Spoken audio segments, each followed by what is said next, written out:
Hello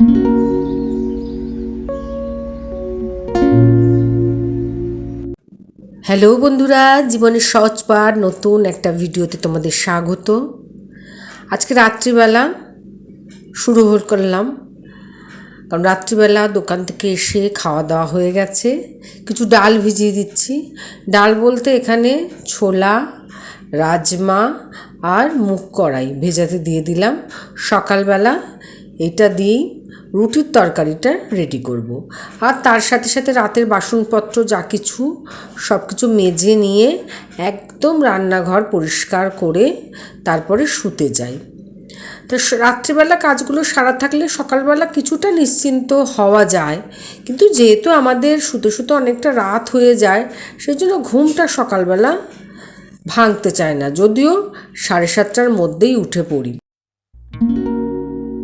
সকালবেলা দেখো micro ওভেনে একটু ভাত ছিল, সেটা গরম করতে বসিয়ে দিয়েছি। এদিকে তড়কা করব বলে আদা, পেঁয়াজ, কাঁচা লঙ্কা কুচিয়ে নিয়েছি। আর এদিকে দেখো রসুনটা আছে, রসুনটা না থেতো করে নেবো, সময় নেই। আর এদিকে ডাল বসিয়ে দিয়েছি। আর এদিকে হচ্ছে কুমড়ো ভাজা। কুমড়ো ভাজা 4খানার মতো ভেজে দিচ্ছি, কারণ এখন সব কুমড়োটা ভাজতে গেলে অনেক সময় লাগবে।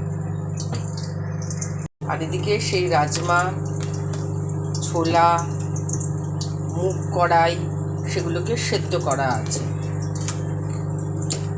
আর একটু ছুরি কাঁচি, প্রত্যেকটা নারী মানে দুর্গার রূপ, এটা বলতেই পারি। কেন কি বলতো, সকালবেলা ছুরি কাঁচি এসব অস্ত্র হাতে নিয়ে আমাদের সার্জারি করে যেতে হয় বা লড়াই করে যেতে হয়। আর যদি অপারেশন সাকসেসফুল হয়, ব্যাস তাহলেই মনে শান্তি। আমরা হচ্ছি নিয়মের বেড়াজালে আবদ্ধ, প্রতিনিয়ত নিয়ম মেনেই চলি। আর নিয়ম যখন একটু এদিক ওদিক হয়ে যায়, তখনই সেটা হয়ে যায় অন্যায়, সেটা হয়ে যায় বেনিয়ম। এই নিয়মটা যে কে সৃষ্টি করলো সেটাই জানি না। আর নিয়মটা বা কী, কিসের জন্য এত নিয়ম, এই প্রশ্নগুলো না এক এক সময় মনের মধ্যে আসে। তবে বিয়ে হয়েছে, বিয়ে সম্পর্কে একটা কথাই বলতে চাই, যে বিয়ে জিনিসটা হচ্ছে না ঠিক জুতো পরার মতো। যদি তোমার পায়ের মাপের থেকে একটু বড় হয়, তাহলে তোমার চলতে অসুবিধা হবে, বারবার হোঁচট খাবে। আর যদি তোমার পায়ের মাপের থেকে ছোট হয়, তাহলে ফোস্কা পড়বে, ব্যথা লাগবে। সুতরাং আমার যে জীবন সঙ্গী বা সঙ্গিনী হবে, তাকে সবসময় আমার মন এবং আমার অনুভূতির মাপের হতে হবে। যে আমার মনকে বুঝবে, যে আমার অনুভূতিকে বুঝবে, সেরকম কোনো জীবন সঙ্গী বা জীবন সঙ্গিনী নির্বাচন করলে তবেই জীবনটা সুন্দরভাবে গড়ে উঠবে। তবে এই জীবন সঙ্গী বা জীবন সঙ্গিনী নির্বাচনের ক্ষেত্রে আমরা রূপ, টাকা পয়সা এগুলোকেই দেখে থাকি।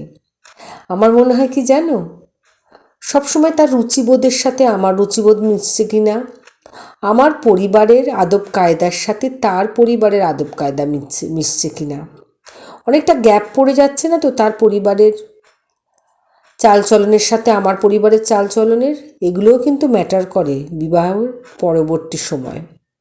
বিভিন্নভাবে বৈবাহিক সম্পর্কে অশান্তি আসতে পারে, কেউ হয়তো সেগুলোকে সামলে উঠতে পারে, আর কেউ ধৈর্য হারা হয়ে পড়ে, আর তখনই হয়ে যায় মুশকিল, সম্পর্কটা টিকিয়ে রাখা যায় না। আসলে এই প্রশ্নগুলো আসে মনের মধ্যে, তাই একটু এগুলো নিয়েই বললাম। আর দেখো, কথা বলতে বলতে রাজমাটা প্রায় রেডি আমার।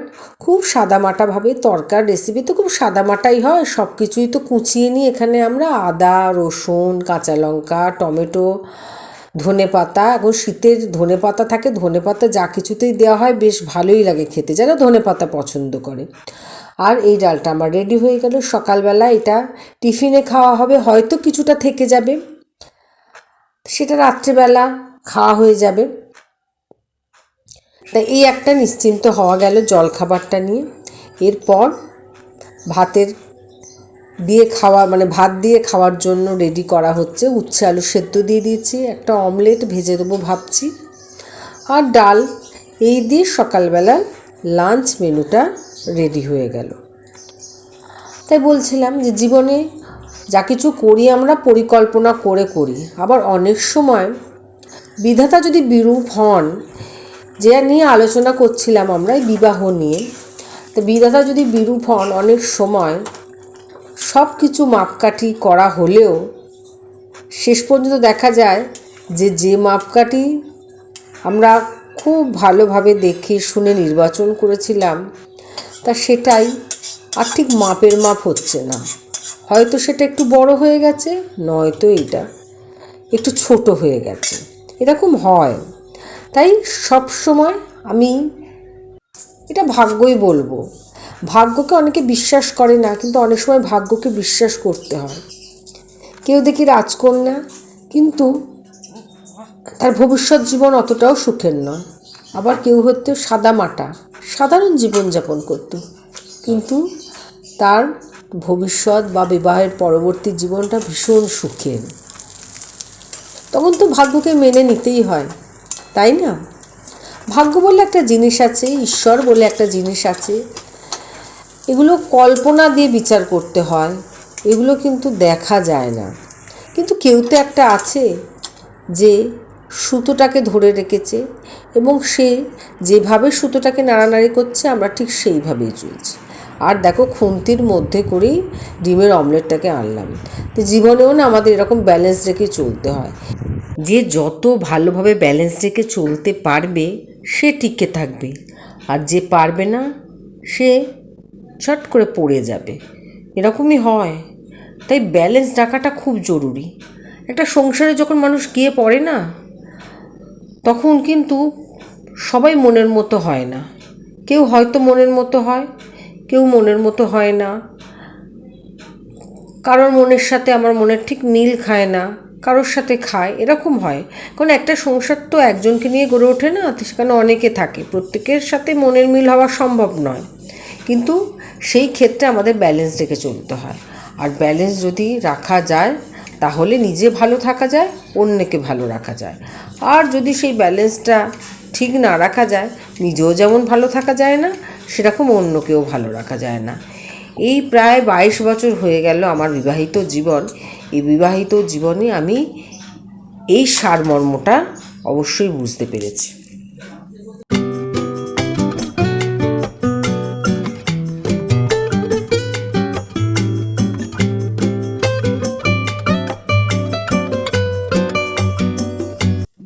সকালবেলা স্নান সারা হয়ে যায় অনেকক্ষণ, কিন্তু জামা কাপড়গুলো আর মেলতে যাওয়া হয় না।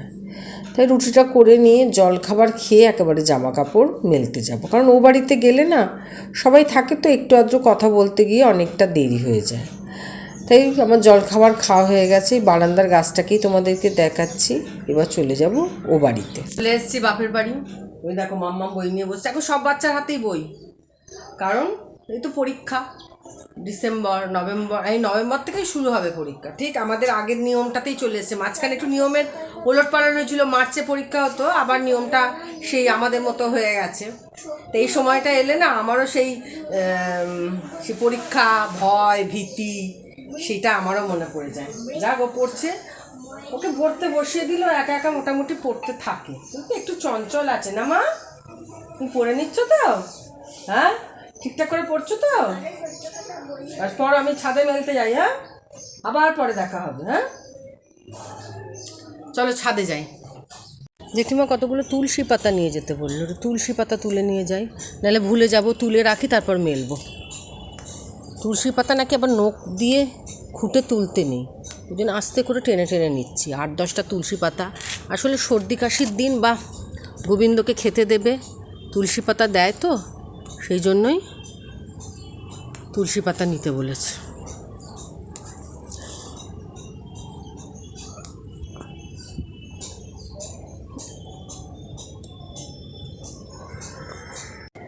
আর এই গাছটাকে কি গাছ বলে তোমরা যদি কেউ জেনে থাকো? আমি কাগজ ফুলের গাছ বলি। এর কি অন্য কোনো নিশ্চয়ই নাম আছে, সেই নামটা আমি জানি না। তোমাদের যদি কারোর জানা থাকে অবশ্যই বলো। আর গাছ তো নতুনভাবে দেখানোর কিছু নেই, গতকালকে তোমাদের দেখিয়েছি। তবে মেলে নিই জামা কাপড়গুলো, তারপরে চলে যাই বাড়ি। ছাদে চলে এসেছি মেলতে। আসলে মেলতে তো অনেকটা বেলা হয়ে যায়, আমার ফ্ল্যাটের নিচে যে দড়ি আছে টাঙা, মানে জামা কাপড় মেলার, সেখানে মেললেও শুকিয়ে যায়, কিন্তু ছাদে রোদের মধ্যে শুকানোটা একটা অন্য রকম। তাহলে জামা কাপড়গুলো চট করে শুকিয়েও যায়, কারণ 11:30 তো বেজেই যায় আমার জামা কাপড় মেলতে মেলতে, আবার দোকান যাওয়ার আগে তুলে ফেলতে হয়। তাই ছাদে যদি আমি শুকোতে দিয়ে যাই তাহলে জামা কাপড়গুলো খুব তাড়াতাড়ি শুকিয়ে যায়। যদি পারি তখন আমি তুলে নিয়ে যাই, বা জেঠিমা তুলে নেয়, বা মা তুলে নিয়ে যায়, যে কেউ এসে তুলে নিয়ে যায়। এদিকে মাম্মামও চলে এসছে ছাদে। আসলে এখনকার বাচ্চাদের না পড়াশোনার খুব চাপ। এত ছোট বয়সে আমাদের কিন্তু এত পড়ার চাপ ছিল না, তাই পড়াশোনার থেকে ওরা সবসময় ছুটকারা পেতে চায়। ভালোবেসে যে পড়াশোনাটা আমাদের সময় আমরা করেছি, এখন অতটাও ঠিক ওরা ভালোবেসে উঠতে পারে না। আর এদিকে কিছু জামা কাপড় মোটামুটি ভাঁজ করা অবস্থায় সোফার মধ্যে ছিল, ওগুলোকেই একটু ঠিকঠাক করে প্রত্যেকের জামা কাপড় একটু আলাদা করে রাখছি। আমারগুলো, ছেলের, হাজব্যান্ডেরগুলো আলাদা আলাদা করে রাখছি। নাহলে না ওই সোফার ওপরটা সেই খুব খারাপ দেখতে লাগে, কিন্তু সবসময় তো সময় করে উঠতে পারি না, তাই যখন সময় পাই তখন এই কাজগুলো করি। এখন একটু সময় পেলাম তাই এগুলোকে একটু গুছিয়ে রাখছি।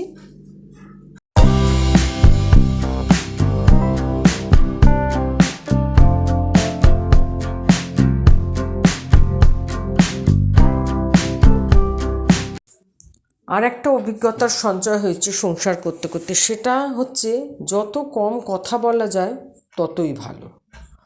বেশি কথা বললে অন্য অনেক রকম কথা বেরিয়ে আসে, সুতরাং চুপ করে থাকাটাই আমার শ্রেয় বলে মনে হয়। অযথা কথা বাড়িয়ে বা অযথা বকবক করে সময় নষ্ট না করাই ভালো। শুধুমাত্র শুনে যাও এবং বুঝে কাজ করো, তাহলেই দেখবে ব্যালেন্স নিজে নিজেই রাখতে শিখে যাবে। তাই আমি শুনি বেশি আর বলি কম। এটা কিন্তু আমাকে জীবনে চলতে অনেকটা বেশি সাহায্য করেছে। আর এই অভ্যাসটা যদি তুমি খুব ভালোভাবে পরিণত করে নিতে পারো, নিজের মধ্যে নিয়ে নিতে পারো, তাহলে তো কোনো কথাই নেই, আর কে দেখে তোমাকে। তা যাক, অনেক কথা বলা হয়ে গেল। এখানে দুপুরের রান্না করব, একটা ছোট ছোট মাছ এনেছে, কি মাছ বলে ওগুলো, আমুদে মাছ। আর তার সাথে সাথে এই আলু, পেঁয়াজকালি, বেগুনটা আজকে বাড়ন্ত, মানে নেই আর কি। রান্না বসিয়ে দিই, এসে বসলাম, আর একটুখানি বাকি আছে, রান্না বান্না শেষ হয়ে যাবে। দেখো, সত্যি কথা, মেয়েদের কি দশভুজা হয়ে থাকতে হয় সব সময়। মানে জুতোর সেলাই থেকে চণ্ডীপাঠ সব কাজটাই জানতে হয়। প্রত্যেকটা কাজেরই কিন্তু গুরুত্ব আছে। আমরা না অনেক সময় কেউ জঞ্জাল তোলে, বাবা ও এই কাজ করে, জুতো সেলাই করে, ও এই কাজ করে, একটু নাক সিটকানো ভাব আমাদের প্রত্যেকের মধ্যেই আছে। বেশিরভাগ মানুষের কাছে, প্রত্যেকের মধ্যে বলাটা ভুল হবে, অনেকের মধ্যে থাকেও না। কিন্তু যখন আমার জুতোটা ছিঁড়ে যায়, যখন নর্দমাটা অপরিষ্কার হয়ে যায়, যখন বাথরুমটা অপরিষ্কার হয়, যদিও সেই কাজ আমি আমার ঘরে অন্তত ব্যক্তিগতভাবে আমি নিজেই করি, কিন্তু অনেকে লোক দিয়ে করায়, কিন্তু তাদেরকেই প্রয়োজন হয়। সমাজ বন্ধু ছোটোবেলায় পড়েছিলাম না, কিন্তু এটা না অনেক বড়রাই ভুলে যায়। ভোলাটা কিন্তু একদম উচিত না। অর্থাৎ যে যে জায়গায় আছে তাকে সেই জায়গা তথা তার কাজকে গুরুত্ব দেওয়া উচিত। আর আমি যদি অন্যকে গুরুত্ব না দিই তাহলে আমাকে সে কী করে গুরুত্ব দেবে?